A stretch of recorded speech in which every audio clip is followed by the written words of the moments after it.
기획재정위원회가 공청회를 열고 국가재정 안정을 위한 재정준칙 논의에 나섰습니다. 도입 시기와 방법론을 놓고 여야가 공방을 벌였습니다.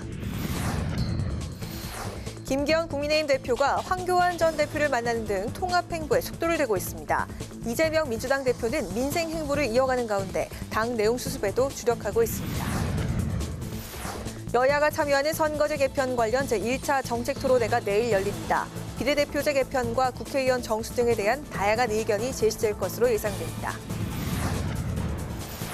파워 인터뷰, 오늘은 최영두 국민의힘 의원과 함께 새 지도부의 통합 행보 및 추가 당직 인선을 비롯해 퇴진 압박 속에 당원과 실시간 대화로 정면 돌파에 나선 이재명 대표의 상황 등을 짚어보겠습니다.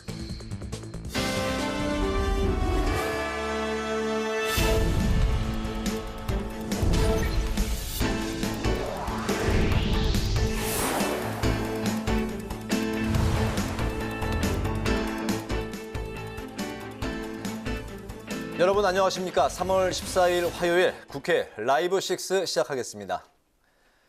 국회 기획재정위원회가 정부 여당이 추진하고 있는 재정준칙 도입에 관한 공청회를 열었는데 여야 전문가들의 의견이 엇갈렸습니다. 재정 건전성 확보를 위한 최소한의 안전장치를 위해 재정준칙이 필요하다는 주장과 지금은 적극적인 확장 재정 운영이 필요하다는 주장이 팽팽히 맞섰습니다. 김동길 기자의 보도입니다. 국가채무 가이드라인을 법제화하는 재정준칙 논의가 본격화됐습니다. 국회 기재위가 국내 총생산 GDP 대비 관리재정 수지 적자 비율을 3% 이내로 관리하는 정부의 재정준칙안에 대한 공청회를 열었는데 전문가들의 의견은 엇갈렸습니다. 재정준칙 도입에 찬성하는 측은 정부의 재정 적자가 만성화되고 인구 고령화 등 국가 채무가 늘어날 수밖에 없는 상황에서 재정 건전성과 지속 가능성 제고를 위해선 재정 준칙이 필요하다고 강조했습니다. 그러니까 없어도 잘하면은 있어도 잘못할 이유가 없죠. 근데 없어서 잘못할 경우를 대비해서 만드는 거란 말이죠. 안전장치예요. 반면 반대 측은 재정 준칙이 재정 운용을 방해하는 요소가 될 수 있다고 지적했습니다. 인구 구조와 기후 위기, 산업 전환 등 불확실한 경제에서 탄력적인 재정 운용이 어렵다는 겁니다.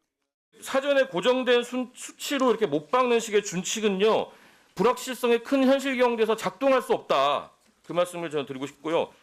여야는 재정준칙 도입에 공감했지만 시기를 두고는 맞섰습니다.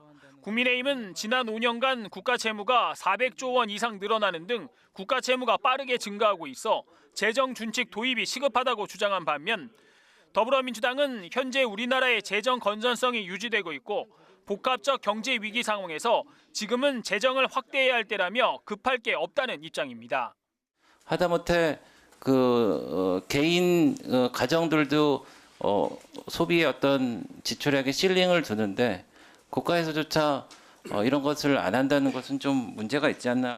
선제적인 과감한 재정 투자가 필요한데 특히 리스크가 큰 위험성이 큰 산업 분야에 있어서는 정부가 마중물 역할을 해주지 않으면 민간이 따라오질 않기 때문에 재정준칙 도입을 놓고 여야가 팽팽히 맞서고 있는 가운데 기재위는 내일 법안 소위를 열어 관련 논의를 이어갈 예정입니다. 국회방송 김동길입니다. 김기현 국민의힘 대표는 오늘 당권 경쟁자였던 황교안 전 미래통합당 대표를 만나 내년 총선 승리를 위한 원팀을 강조했습니다. 이재명 더불어민주당 대표는 근로시간 개편 관련 민생 행보와 함께 온라인으로 당원과 직접 소통에 나서면서 내부 결속을 다졌습니다. 보도에 김희연 기자입니다. 김기현 국민의힘 대표는 어제 안철수 의원에 이어 오늘 황교안 전 미래통합당 대표를 만나는 등 잇따라 당권 경쟁자들과 회동을 가지면서 원팀 행보를 이어갔습니다. 두 사람은 여의도 한 식당에서 1시간가량 오찬을 함께했고 이후 기자들을 만난 김 대표는 총선 승리에 대해 논의했고 전당대회 과정에서 불거진 땅 투기 의혹에 대해서는 논의가 없었다고 선을 그었습니다. 앞으로 우리 당이 어떻게 잘하면 내년 총선을 이길 수 있겠냐, 서로 많은 공감을 형성해 가도록 하는 그런 얘기를 했고요. 적극적으로 도와주실 겁니다. 연대와 포용, 탕평을 강조하며 계속해서 원팀 행보를 이어갈 방침인 김 대표는 당권 경쟁자였던 천하람 전남 순천갑 당협위원장과도 회동 일정을 조율 중입니다. 김 대표는 또 내일 오전 국회에서 이재명 더불어민주당 대표와 상견례 겸 첫 회동을 가집니다. 이 대표가 일 잘하기 경쟁, 민생 잘 챙기는 경쟁을 하자고 말했던 만큼 김 대표는 정쟁 요소가 있는 것들은 미루더라도 민생 관련 현안은 최우선으로 챙기자고 강조할 계획이라고 밝혔습니다. 이재명 더불어민주당 대표는 리더십 회복을 위한 민생 행보를 이어나갔습니다.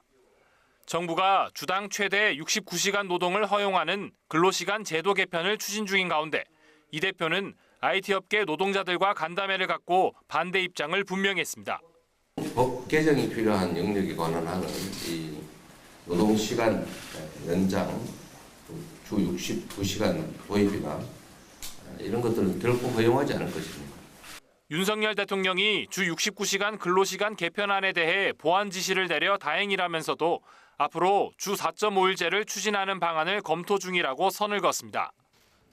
이런 가운데 이 대표는 내년 총선 공천제도 정비를 위한 공천제도 TF를 출범하면서 누구나 수긍할 수 있는 합리적이고 투명한 공천 시스템을 마련해달라고 당부했습니다. 이계호 의원이 TF 단장을 맡는 등 비이재명계가 대거 포진되면서 공천 룰을 둘러싼 내부 갈등을 미리 차단하려는 의도로 풀이됩니다. 이 대표는 또 유튜브 방송에 출연해 당원들과 소통하는 시간을 가졌는데 체포동의안 무더기 이탈표에 대해 안타깝다고 소회를 밝혔습니다. 그러면서 내부의 작은 차이로 서로 지적하고 균열과 갈등을 겪기보단 증오심을 최소화하고 단결해야 한다고 강조했습니다. 국회 방송 김희연입니다.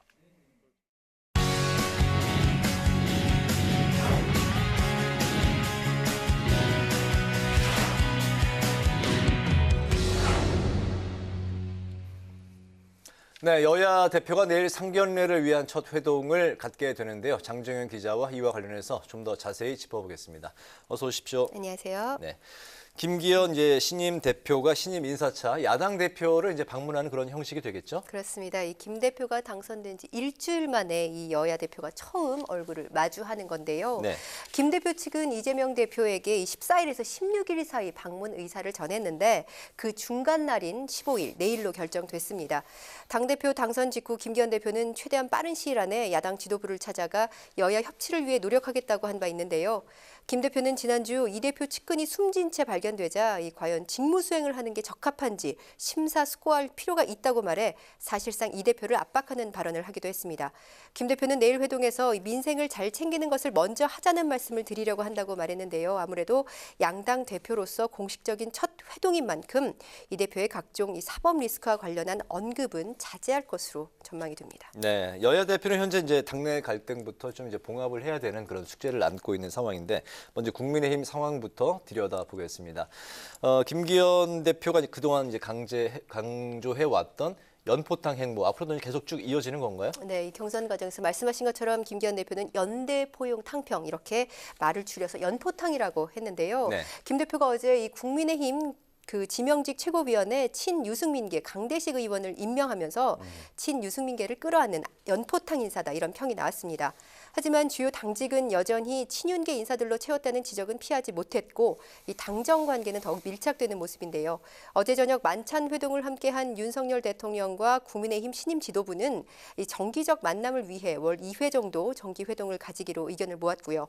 오는 19일에는 윤 대통령의 이 방일 성과 등을 공유하기 위한 고위 당정 협의가 처음으로 개최될 예정입니다. 네, 그런가 하면 김 대표는 그동안 전당대회에서 치열하게 싸웠던 당권 주자들도 끌어안기에 나선 모양새네요. 네, 김 대표 어제 이 안철수 의원을 만나 차담을 나눈 데 이어서 오늘은 이 황교안 전 미래통합당 대표를 만났는데요. 네. 이 김 대표 측은 내년 총선 승리를 위해 이 원팀으로 가자고 공감한 화기애애한 자리였다고 말했고 또 울산 땅 투기 논란은 없었다고 말했습니다. 네. 이 황 전 대표는 이 회동 직후에 김 대표가 당을 어떻게 꾸려갈지 이야기를 했고 자신은 적극 돕겠다고 답했다고 말했는데요.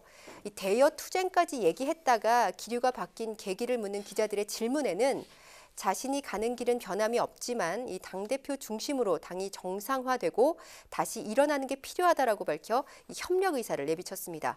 문제는 이준석계 인사들인데요. 이 국민의힘 신임 최고위원들 사이에서는 이미 이준석계 인사들의 이 포용 여부를 두고 영구 추방 대상이다. 총선을 앞두고 포용해야 한다. 이렇게 엇갈린 반응이 나왔습니다.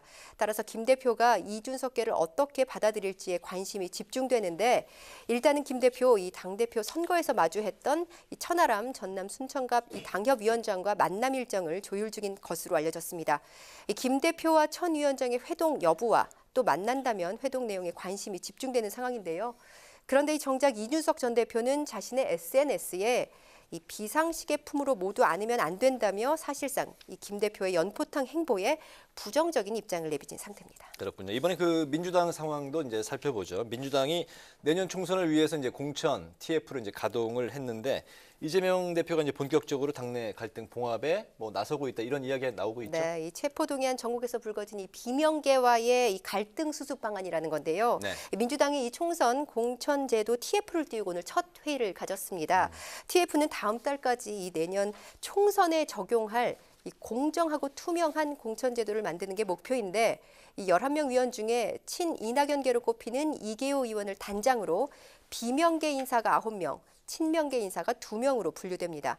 이 비명계 인사를 대거 포진시켜서 이 내년 공천에서 비명계가 불이익을 받을 거란 우려를 불식시키는 동시에 이 계속되는 사법 리스크에 따른 이 대표 책임론도 함께 잠재우기 위한 이 봉합 시도로 해석되는 부분입니다. 여기에다 이 대표는 내일 당내 최대 의원 모임인 더 좋은 미래와 간담회를 갖는데요. 이 언론에 공개하지 않고 의원들과 자유토론을 펼칠 것으로 보이는데 이 대표의 이 같은 스킨십 행보가 당내 갈등을 봉합할 수 있을지 주목됩니다.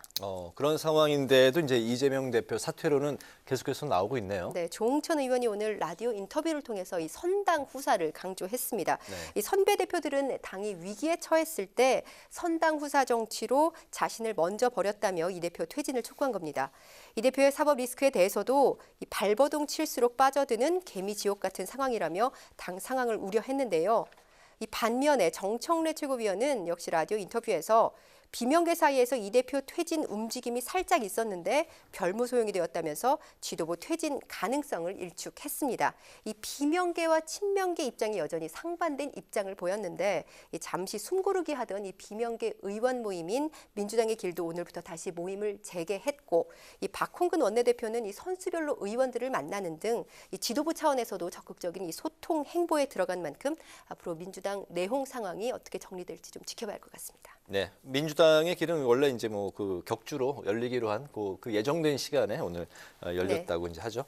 오늘 이슈 분석 장정현 기자와 함께했습니다. 장 기자 수고했습니다.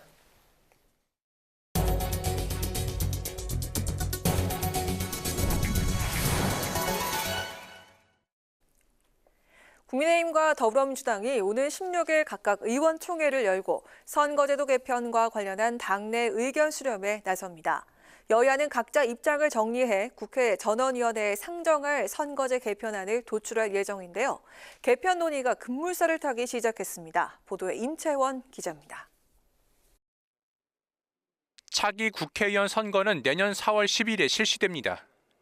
개편된 선거제도를 내년 총선에 적용하려면 선거구 획정 법정 시한인 오는 4월 10일까지 공직선거법 개정을 마쳐야 하는데 다만 선거제도 개편 논의에 따라 선거구 획정이 늦어질 수도 있습니다. 국회는 그동안 국회 정치개혁특별위원회를 구성해 선거제 개편 논의를 진행해 왔습니다. 승자 독식 구조의 현행 소선거구제를 개편해 정당 득표율과 의석수의 불균형을 해소하자는 건데 정개특위는 소선거구제와 권역별 연동형 비례대표제, 도농복합 중대선거구제와 권역별 병립형 비례대표제 등을 검토하고 있습니다. 이번 주부터는 선거제도 개편 논의에 다시 속도가 붙을 전망입니다. 중앙선거 방송토론위원회는 내일 선거제도 관련 제1차 정책토론회를 열어 각 정당의 입장을 청취합니다. 오는 16일에는 국민의힘과 더불어민주당이 각각 의원총회를 열고 선거제도 개편과 관련한 당내 의견을 수렴해 입장을 정리합니다. 이 정개특위에서 논의되고 있는 선거법 관련, 국회의원 선거제도 관련한 지금까지의 논의 결과 보고와 그다음에 의원님들의 의견을 청취하는 그런 정책 의총을 하도록 하겠습니다. 양당에서 3월 16일 날 의원총회가 있을 것이고 전원위원회에 대한 논의가 있을 것입니다. 이게 실제로 3월 17일 정개특위에서 결의안 초안이 만들어질지는 아직 국민의힘의 미온적인 참여로 인해서 쉽지 않지 않나라고. 양당이 의원총회를 통해 선거제도 개편 입장을 정리하면 정개특위가 오는 17일까지 양당의 의견을 반영한 복수의 안을 만들어 국회의원 모두가 참여하는 전원위원회에 올립니다. 이어 전원위는 오는 27일부터 다음 달 7일까지 논의를 거쳐 선거법 개정안을 마련하고 여야는 다음 달 28일 국회 본회의에서 개정안을 처리할 계획입니다. 국회방송 임천입니다. 튀르키예에 이어서 이탈리아 로마에서 해외 순방 중인 김진표 국회의장이 한국 첫 교황청 장관인 유흥식 추기경과 만났습니다. 이 자리에서 두 사람은 2027년에 열리는 세계 청년대회 한국 유치에 힘을 모으기로 했습니다. 이후 김진표 의장은 이탈리아 동포들을 초청해 만찬을 가졌습니다. 보도에 남수지 기자입니다.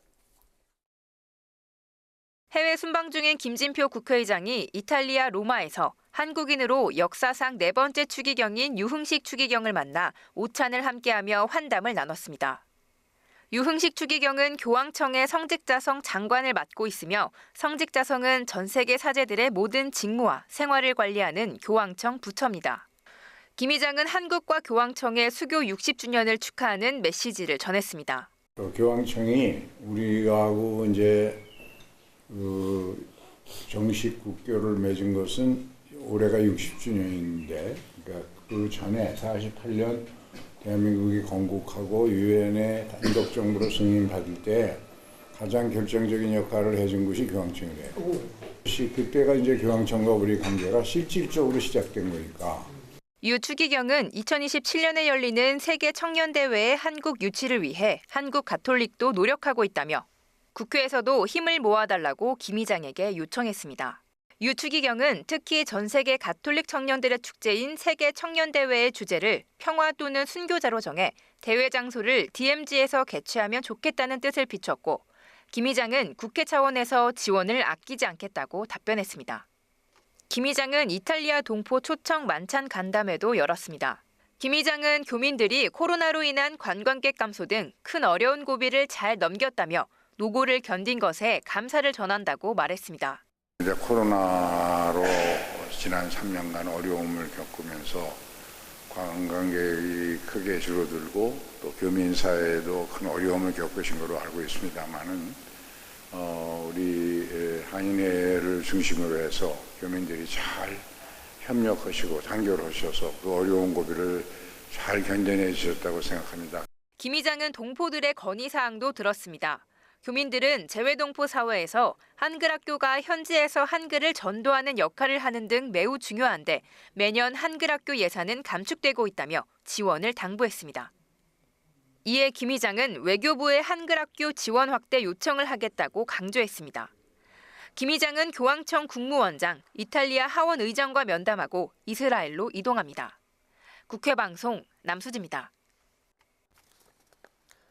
지난 12일 잠수함 순항 미사일에 이어 북한이 오늘 또다시 탄도미사일을 발사한 것과 관련해 여야 모두 비판의 목소리를 높였습니다. 국민의힘은 수석 대변인 논평을 통해서 대한민국은 파이트 투나잇 준비 태세를 완벽히 갖추고 있다며 북한의 어떤 창에도 한미 동맹의 방패는 뚫리지 않는다고 밝혔습니다. 더불어민주당도 대변인 서면 브리핑에서 올해 들어 탄도미사일 발사만 5번째라며 도발로 얻을 수 있는 것은 고립뿐임을 분명히 경고한다고 강조했습니다. 주한 미군 기지 3km 이내에 위치해 피해를 보는 지역은 지자체가 다르더라도 같은 지원을 받아야 한다는 주장이 제기됐습니다. 임준홍 충남연구원 박사는 충남 아산시 둔포와 경기도 화성시 양감면, 경상북도 구미가 미군 기지 3km 내 영향권인데도 지자체가 다르다는 이유로 혜택을 받지 못하고 있다며 법을 개정해야 한다고 주장했습니다. 토론회를 공동 주최한 강훈식 의원은 평택 미군기지 인근의 아산시 둔포 주민이 지자체가 달라서 미군 이전 평택 지원법 혜택을 받지 못하고 있다며 차별 문제를 개정안 통과로 해소하겠다고 밝혔습니다. 개정안을 대표 발의한 성일종 의원도 발전소 반경 5km 이내의 지역에 행정구역 상관없이 국비를 지원하는 것처럼 미군기지 이전법에도 균형성이 필요하다고 말했습니다.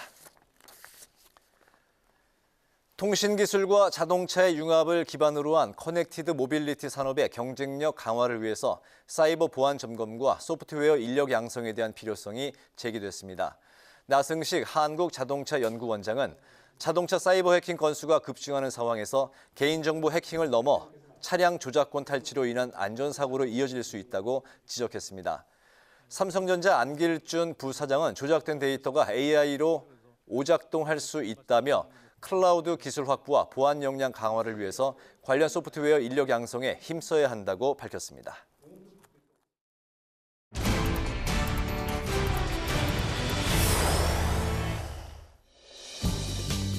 3월 14일 정치권의 뜨거운 말말말 강하랑의 정치톡 시작하겠습니다.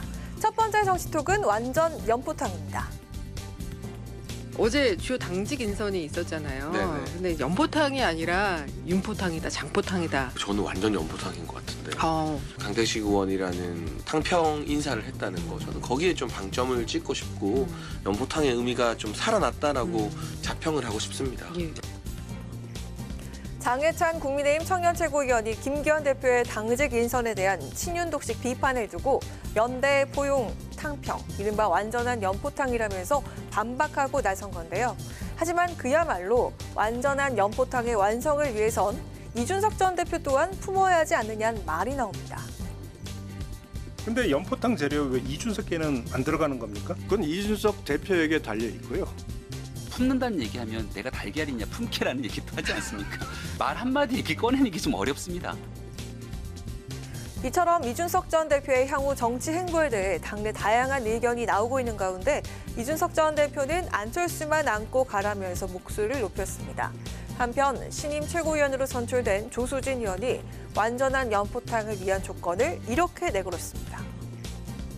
양도구역 논란이라든지 엄석대 논란, 이거는 건전한 비판은 아니지 않습니까? 그렇기 때문에 성찰할 수 있는 기회가 필요하고, 또 성찰과 반성이 자세에서 묻어나온다면 못할 거 없다. 모두 같이 갈 수 있다. 어제 안철수 의원에 이어 오늘 황교안 전 대표까지 만나며 당내 화합을 다져가고 있는 김기현 대표. 이후 추가 당직 인선에 이목이 쏠리고 있는 가운데 과연 국민의힘은 그럴듯하고 맛 좋은 완전한 연포탕을 완성해낼 수 있을까요? 이어서 두 번째 정치톡은 별무 소용입니다. 이재명 당대표 물러나라 뭐하라 이런 움직임이 살짝 있었나 봐요. 그런데 이게 별무소용으로 돼버렸어요. 이낙연 대표 때 당대표 최고위원 임기가 분리되어 있는 당헌당규 개정이 있었답니다. 그래서 당대표가 그만두더라도 최고위원 임기는 계속되는 겁니다. 당대표만 그만두면 당대표만 원포인트 전당대회를 하게 돼 있대요. 그래서 당대표를 그만두란 얘기는 디스어피어런스, 사라졌습니다. 별무 소용, 별로 소용이 없다는 뜻인데요. 개정된 당헌당규상 당대표와 최고위원 임기가 분리돼 있어서 당대표가 그만둬도 지도부는 그대로란 겁니다. 즉 이재명 대표의 사퇴론이 소용도 의미도 없다는 것. 하지만 지도부 내부에서도 이 대표의 사퇴론을 두고 다른 목소리가 나오기 시작했습니다. 가을 초쯤, 늦여름 초가을 그 정도 되면 이제 총선을 몇 달 앞으로 남겨두고 있기 때문에 저희 당도 무엇이든지 간에 총선 전략을 무엇으로 짜야 할 것인지에 대한 판단을 할 수밖에 없을 거라는 겁니다. 오늘 대선 1년 민주당이란 주제로 토론회를 가진 비명계의 사퇴 압박 목소리 역시 좀 더 구체화되어 가고 있는 상황. 대선에 패배한 책임을 지고 송영길은 물러났고 문재인 대표는 탈당을 하고 당이 굉장히 어려움에 처하니까 그 책임을 지고 물러났고 최고위원들 대표 물러날 때 다 같이 일괄 사퇴했어요. 선배 대표들은 당이 누란의 위기에 처했을 때는 선당우사하는 정신으로 다 자신을 먼저 버렸죠. 많이 아프다는 7년 전 뼈 있는 메시지를 의원 전원에게 보내고 오늘은 당원들과의 실시간 대화까지 당 안팎으로 거세지는 퇴진 요구 속 정면 돌파에 나선 듯한 이재명 대표. 그의 향후 행보의 귀추가 주목됩니다. 지금까지 강아랑의 정치톡이었습니다.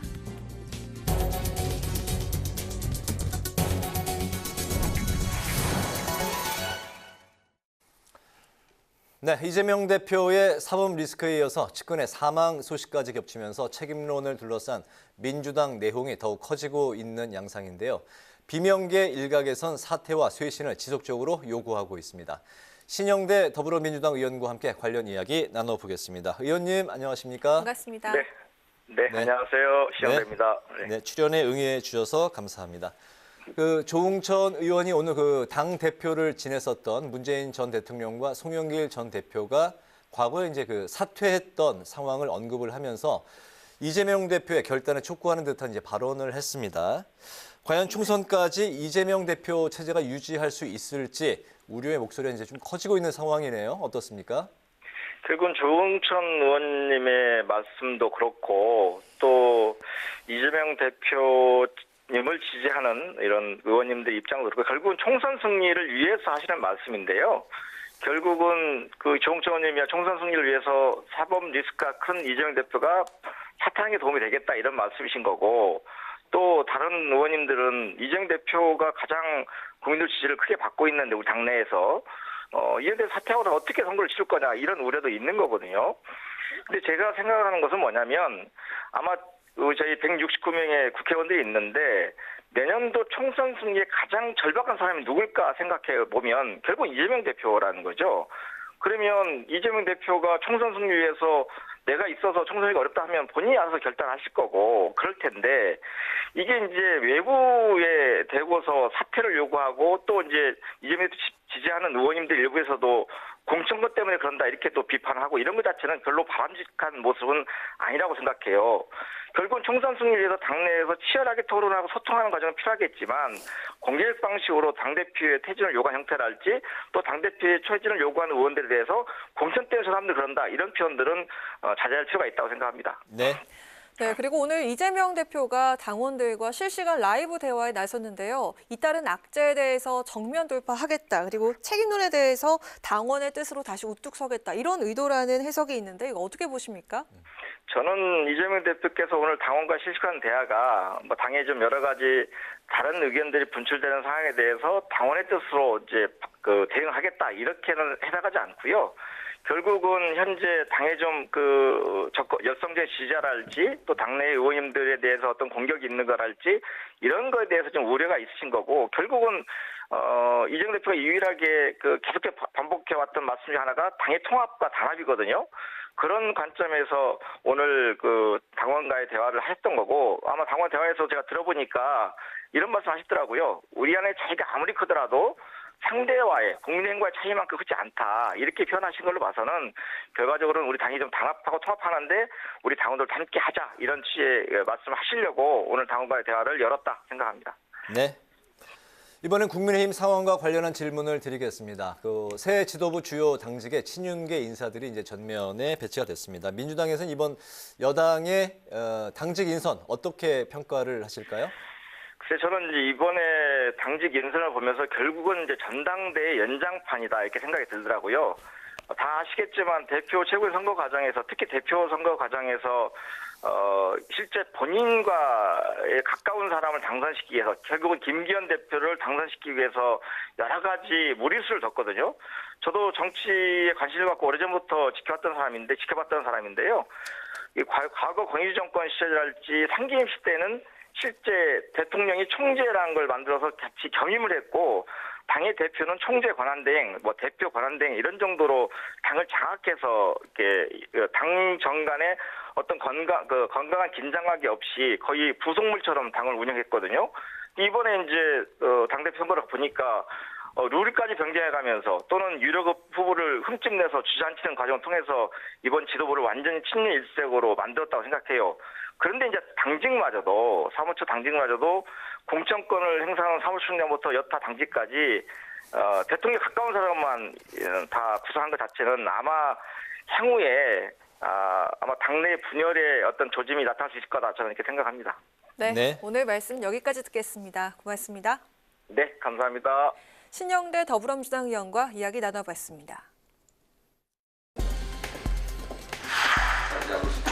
바라지에 최선을 다하겠습니다.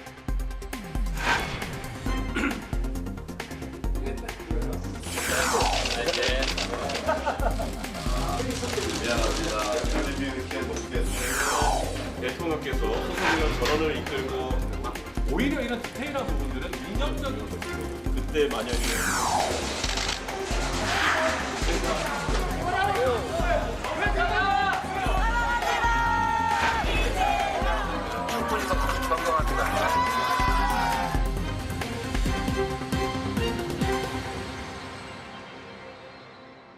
네, 국회 라이브 6 파워 인터뷰 시간입니다. 국민의힘 새 지도부의 통합 행보와 추가 당직 인선에 대한 평가를 비롯해서 내용이 격화되고 있는 민주당 상황 등 오늘의 전국 현안에 대해서 최영도 국민의힘 의원과 함께 이야기를 나눠보겠습니다. 의원님 안녕하십니까? 네, 안녕하십니까? 네. 굉장히 분주하게 방송 전에 네. 뭐 서칭하고 준비를 하고 계시네요. 네, 네. 오늘 또 이렇게 바쁘신데도 출연해 주셔서 감사드립니다. 네. 이번에 그 국민의힘에서 발표된 그 당직 인선 이야기부터 먼저 짚어보겠습니다. 이철규 사무총장을 비롯해서 친윤계가 이제 전면에 배치됐다 이런 평가가 나오고 있는데 김기현 대표가 이제 그동안 연포탕을 이제 그 전당대회부터 줄곧 이제 주장해 오지 않았습니까? 이번에 당직 인선 국민의힘 내부에서는 어떻게 평가를 하시고 또 의원님은 또 어떻게 보십니까? 연포통 노력이 연장선상이었고 실제로 이제 이 원외 인사들을 또 골고루 발탁했고 했죠. 네. 다음에 지명직 최고위원회에 진유승민계 의원이었던 분을 또 발탁을 했고 강두식 의원 말씀하시나요? 그렇습니다. 네. 그리고 지금 사실은 이 면면을 뜯어보면은 뭐 민주당에서야 온갖 없는 트집도 다 잡으니까 그러겠지만은 결국에는 여당이기 때문에 여당에서는 대통령과 또 새로 당대표 되는 사람의 의중과 또 그동안 노력들이 다 연관될 수밖에 없지 않겠습니까? 그리고 이철규 사무총장의 경우는 뭐 좀 잘 발탁됐다고 보는데 이분은 2020년에 우리 당이 위기라 그래서 비대위 할 때 김종인 비대위원장이 전략기획 부총장으로 발탁했던 분입니다. 네. 상당히 입지전적 인물이고 이렇게 방송통신대학을 나와서 경찰에서도 아주 그 차근차근 경력을 쌓았던 분이죠. 굉장히 만나보시면은 아주 그 기초가 탄탄한 분이다라는 걸 느낄 수가 있습니다. 이렇게 대인 관계라든가 그렇고. 그다음 박승민 의원 역시도 지금 우리 기획부총장으로 발탁되었는데 지방자치 행정을 해봤던 경우, 네. 그리고 또 청년 시절부터 이 청년의 그 청년 제시회장 같은 것도 많이 하고 있습니다. 그래서 이런 큰 지역의 일 단위에서부터 해본 점이 있고 우리 배현진 의원이 30대 여성 수도권 서울의 의원이라고 하는 우리 당에서는 굉장히 드문 인재입니다. 네. 예, 그래서 그런 의미에서 그분을 조직부총장으로 임명했다는 것은 앞으로 우리 당의 새로운 인선이라든가 이런 데서 여성과 또 젊은 사람 수도권을 좀 더 배려하겠다는 의미로 이제 볼 수 있을 것 같습니다. 그런 의미에서 적절한 인선이었고 그걸 뭐 제 눈의 안경이라고 나쁘게 보기 싫은 사람은 끝없이 혼동을 하겠지만 다 나름의 이유가 있고 다 무난한 분들이라는 점에서 우선에 같은 또 초선 중에서 이렇게 여러분들이 발탁되어서 저희들은 참 반갑습니다. 네네. 네, 자, 네. 이제 앞으로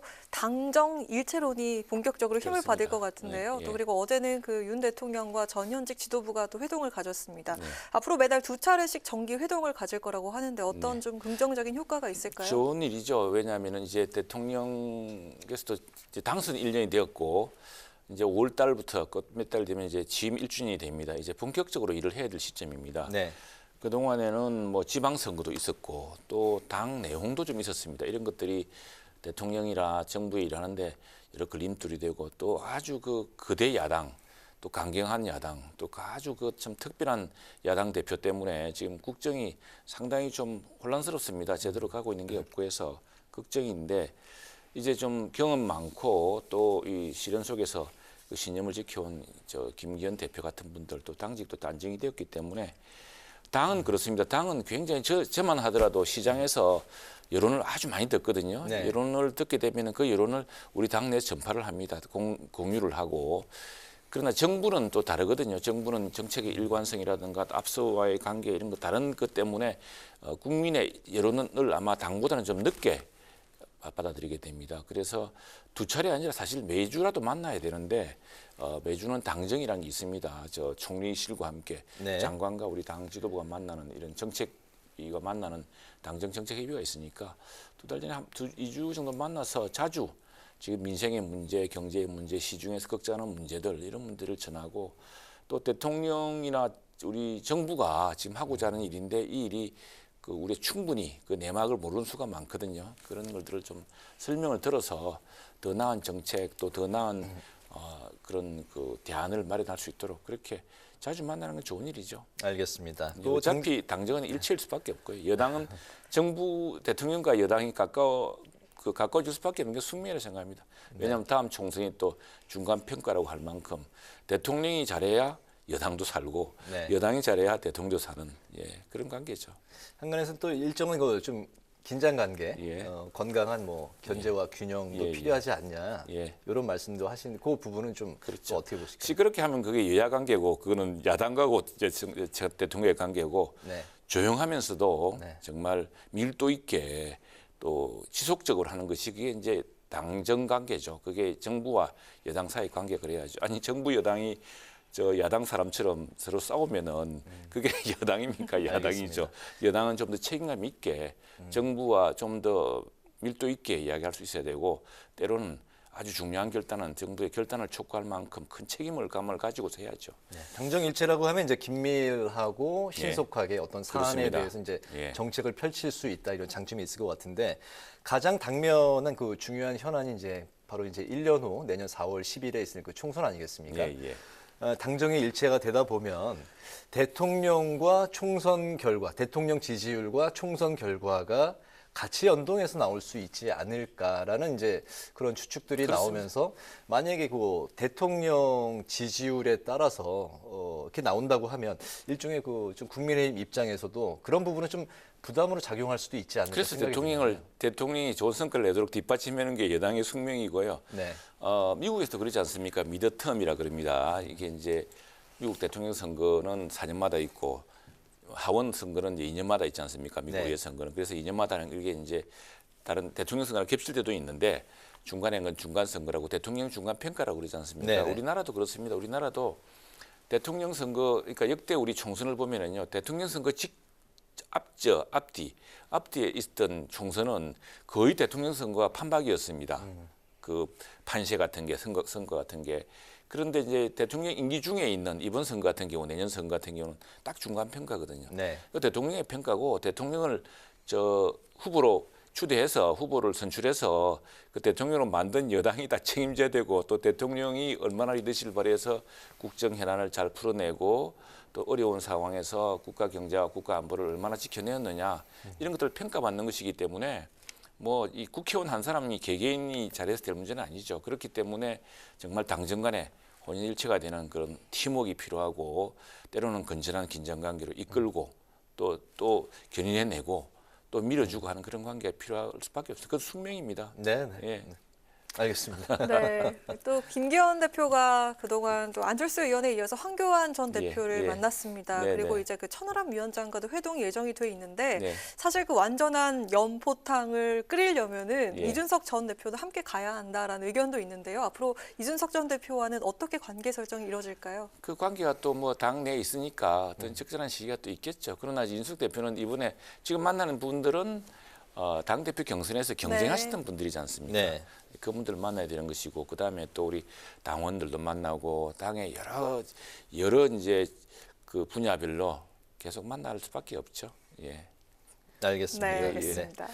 내일은 이제 김기현, 이재명 두 여야 대표가 이제 만나게 될 그런 이제 예정으로 있습니다. 2021년에 이제 두 분은 서로 그 야당 원내대표 또 이제 여당의 대선 주자였는데 대장동 의혹을 이제 둘러싸고서 이제 그 두 분이 서로 날선 공방을 이제 벌이기도 했었습니다. 그래서 내일 이제 회동이 또 이제 주목을 받고 있는데 첫 만남에 좀 뭐 주로 뭐 예민하고 이런 얘기는 안 할겠죠. 주로 이제 덕담이 요구할 것 같은데 앞으로 이 김기현 대표, 이재명 대표 이 두 분의 어떤 여야 간 어떤 협력 관계, 협치, 호흡 좀 어떻게 보십니까? 사실 이제 여야 간의 원내 협상은 원내 대표, 원내 지도부 간에 이루어지는 겁니다.